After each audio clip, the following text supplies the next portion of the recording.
Hello बच्चों, let's read the question. The question says find the average velocity of a projectile between the instants it crosses half the maximum height. It is projected with a speed u at an angle theta with the horizontal. तो चलिए इसको हम लोग करते हैं. ध्यान से देखिएगा बेटा, यहाँ पर हमें सॉल्यूशन में बोला क्या गया है, हमें यह बोला गया है कि इस तरीके से हमारे पास में क्या है, ये ग्राउंड है, ठीक है, और इस ग्राउंड पर हमने क्या कर दिया, थीटा एंगल से किसी भी एक बॉल को जो है यहां से थ्रो किया, थीटा एंगल, ठीक है, ये इस तरीके से. तो ये इस तरीके से जाएगा जाएगा जाएगा जाएगा जाएगा जाएगा जाएगा और ये यहां पर आकर के गिरेगा. ये आपको बात पता है बेटा, ठीक है. तो ध्यान से देखिएगा बेटा, यहाँ पर जो है इसकी ये है h बाई, ये है हमारे पास में h पूरा का पूरा, यहाँ से लेकर के ये यहाँ तक, ये क्या होती है हमारे पास में कैपिटल है मैक्सिमम हाइट.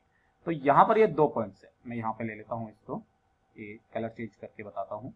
यहाँ पर एक ये पॉइंट है और एक ये पॉइंट है, जो कि यहाँ से कितने पर है, ये है हमारे पास में h/2 पर, और ये वाला भी कितना है, h/2 पर है, ठीक है. और देखा जाए तो ये वाली जो डिस्टेंस है, ये हमारे पास में a और ये है हमारे पास में b. तो जब भी बेटा हम जैसे कि हमने ये u से फेंका है ना, तो इसके दो कंपोनेंट हो जाएंगे. एक तो ये हो जाएगा ux is equal to u cos theta, है ना, और ये वाला जो हो जाएगा, ये वाला, इसको हम लोग क्या बोलते हैं, uy is equal to u sin theta. और जब भी हम लोग किसी भी प्रोजेक्टाइल को फेंकते हैं बेटा, तो ध्यान से देखिएगा, ए वाई जो होता है ना, वो होता है हमारे पास में जी के अकॉर्डिंग, लेकिन ए एक्स जो होता है वो होता है जीरो. क्यों? क्योंकि यहाँ पर एक्स डायरेक्शन में कोई हमारे पास में है ही नहीं. जब ए एक्स जीरो है, इसका मतलब जो यू कॉस थीटा होगा, है ना, वो पूरा का पूरा क्या हो जाएगा बेटा, कॉन्स्टेंट हो जाएगा. ये क्या हो जाएगा, कॉन्स्टेंट हो जाएगा. यानी कि यहाँ पर अगर मैं देखूंगा तो यहाँ पर इसके पास में वेलोसिटी के दो कंपोनेंट होंगे. एक तो ये इधर की तरफ में, जो कि हमारे पास में हमेशा यू कॉस थीटा चलेगा, लेकिन ये वाला जो है ये वेरी करेगा. ओके, और हम लोग क्या मान सकते हैं बेटा, ये जो ए बी है, इसको हम लोग क्या मान सकते हैं बेटा, ये सिंपली हम लोग इसको हॉरिजॉन्टल मान सकते हैं, है ना, हॉरिजॉन्टल मान सकते हैं, ठीक है, सिंपल सी चीज. तो जो हमारे पास में टाइम ऑफ फ्लाइट होता है, टाइम ऑफ फ्लाइट, है ना, यहां से भी हम लोग निकाल सकते हैं. ये कितना होता है, ये होता है हमारे पास में t is equal to 2u sin theta by g, ठीक है.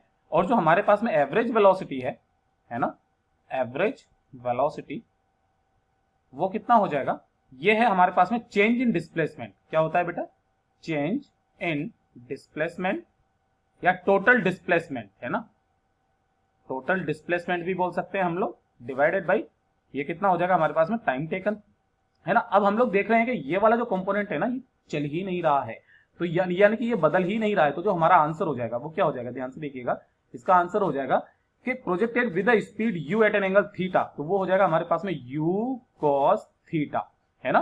और सबसे बड़ी बात क्या है, ये कहां पर होगा, इसकी डायरेक्शन अगर देखेंगे तो ये हो जाएगा horizontal in the plane of projection. इसमें बेटा horizontal in the plane of projection, है ना, प्रोजेक्शन. तो ये वाला हमारा क्या हो जाएगा, आंसर हो जाएगा. तो चलिए इसको थोड़ा सा हाईलाइट कर देते हैं बच्चा, ये हमारा आंसर है. I hope you understand it well. All the best.